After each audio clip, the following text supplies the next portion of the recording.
What if I told you that there's only 5 numbers standing between you and becoming a millionaire? Not 10, not 20, just 5. Track these and you won't need any luck, a rich uncle, or some wild crypto lottery ticket. These 5 numbers will tell you exactly where you are financially and exactly how to reach 7 figures. Now let me make this real. A guy I knew from college made over $100,000 by the time he turned 25. Very smart guy, got a great job, but 5 years later, and he's got no investments, $40K in credit card debt, and he had to ask his parents for rent money when his job fell through. Why? Because he never tracked a single number. He just swiped the card, paid the bills, and assumed that more income meant more job security. And it didn't. Meanwhile, I know someone who made like $40,000 a year, lived below his means, invested consistently, and crossed over $250,000 net worth before he hit 30. And we tracked these 5 numbers every single month. They became his dashboard. So let's get into them, starting with the most important one. Number 1, your savings rate. Now this is a percentage of your take-home income that you keep instead of spending. If you save nothing, you build nothing. You have nothing left to show for it. It's really that simple. Now, I already know someone is thinking, okay, but I can barely save anything after all of my bills and expenses. This just isn't realistic. But the point, it's not perfection, it's progress. Start small. If that is like $50 a paycheck, great. Build that habit. Prove to yourself that you can live on slightly less income, and from there, break your savings into 3 buckets: an emergency fund, long-term investing, and short-term goals. Your first priority is your emergency fund. 3 to 6 months of expenses in cash. It's pretty boring, yes, but when your car breaks down or your job disappears, this is what keeps you from going into debt or becoming homeless. Then you can allocate the rest, maybe 70% towards long-term investments, 30% towards a big savings goal like a vacation, new countertop, new flooring, something like that. Now, if you need to move that around based on priorities or if you have kids or something, that's totally fine. Not everyone's the same, but you gotta always invest something. And don't rely on willpower. Automate it. If it hits your checking account first, it's already halfway spent. Number 2, fixed expenses. These are the must-pays: rent, mortgage, insurance, cars loans, phone bills, subscriptions, anything that shows up every single month without fail and pulls money out of your checking account. You want your fixed expenses to be around 50% of your take-home income or less. If you're over 60%, your financial flexibility really starts shrinking quickly. Now here's the trap. People love cutting a $5 coffee but ignoring their $1,800 car payment. Don't be that person. Focus on the big 3: housing, transportation, and insurance. Negotiate your rent. House hack, refinance your car, shop your insurance rates. These are levers that actually move the needle. And if you're thinking, but I can't move right now, that's okay. Just track it. Awareness comes first. Change comes later. Next is number 3, discretionary spending.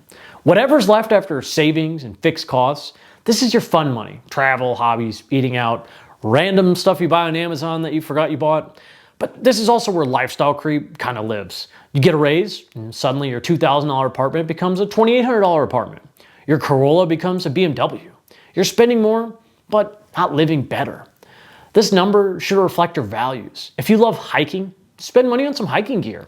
If you love music, budget for your concerts. But if your transactions are mostly food delivery and Target runs, you're not even gonna remember, it's time to take a hard look at all of your spending. One tip, review last month's statements. Highlight everything that genuinely made your life better. Now look at the rest. You'll know what to cut without feeling deprived. Number 4 is your net worth, your financial scorecard. What you own minus what you owe. Assets minus liabilities. Now, I know what you're thinking, but my net worth is negative. I don't even want to know. That's exactly why you need to track it. You can't lose weight if you never step on a scale.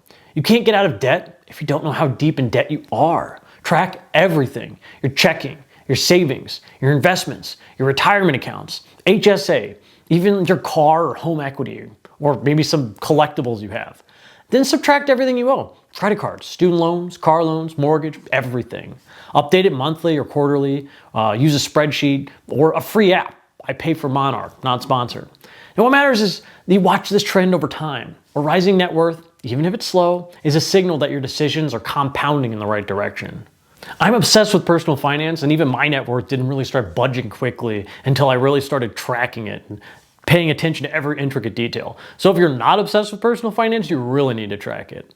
Number 5 is your income growth rate. This is the engine. Your savings rate is how efficient you drive, but this is how fast your car is accelerating. You want your income to grow by at least 5 or 10% per year, faster if you can. And there are 3 ways to make this happen. First are raises and promotions.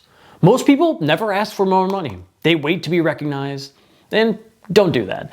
It's not just going to magically happen. Document your wins, track the revenue that you helped bring in, the time you saved, schedule a raise conversation every year or so with your manager if you don't have one already, and show up with receipts.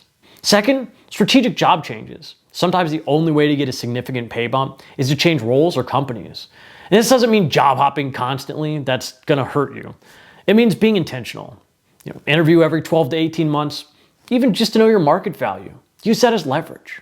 Third is entrepreneurial income, side hustles, freelancing, content creating, tutoring, flipping items online, building a product, an Etsy store. You don't need a second full-time job. You just need another income stream. Even an extra few $100s a month is $3,600 a year. That's enough to max out a Roth IRA or fund a vacation in cash.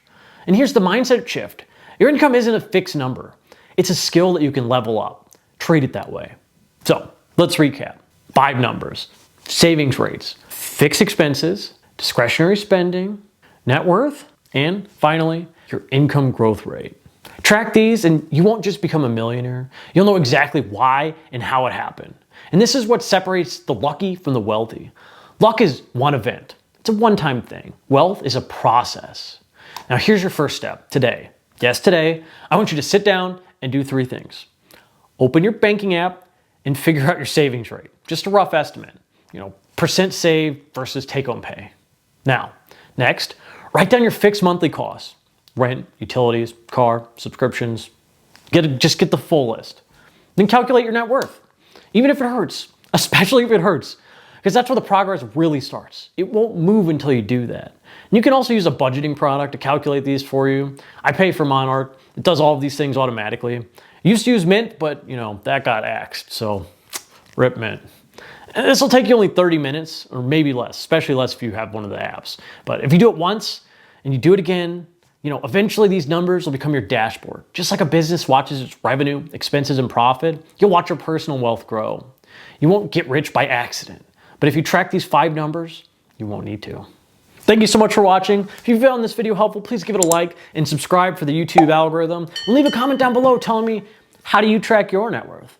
Thank you so much, and I'll see you next time.